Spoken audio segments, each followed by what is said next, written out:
Welcome back sa ating channel mga kaibigan. Kung bago ka pa lang sa channel na ito, please do like, subscribe and press that notification bell para updated ka sa mga bago nating video.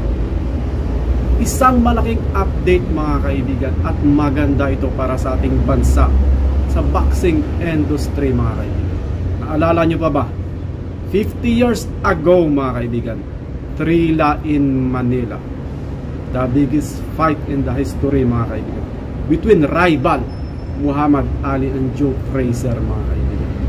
Napag-alaman na itong si Sian Gibbons, ang president ng MP Promotion, at saka si Senator Pacquiao mga kaibigan, gusto nilang magkaroon ng event on the 50th anniversary of Trilla in Manila.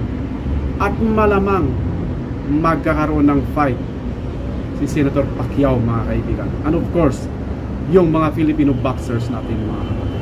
At may mga ugong-ugong na balita ng apo mismo ni Muhammad Ali ay lalaban.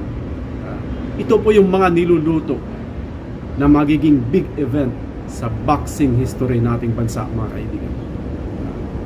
50th anniversary ng Trilla in Manila, wherein dati nangyari ito sa kapanahunan ni former President Ferdinand Marcos mga kaibigan. And now, after 50 years, naging president ang kanyang anak. At gusto ng mga influensyang tao sa ating bansa pagdating sa boxing, tulad din ng Senator Pacquiao. And of course, with the help of Sian Gibbons mga kaibigan, na magkaroon ng big fight sa pagkakaroon o sa parating na anniversary ng Trilla in Manila. So, abangan natin ang update sa event na ito mga kaibigan, kung mag-materialize. Thank you so much for watching and see you on our next video.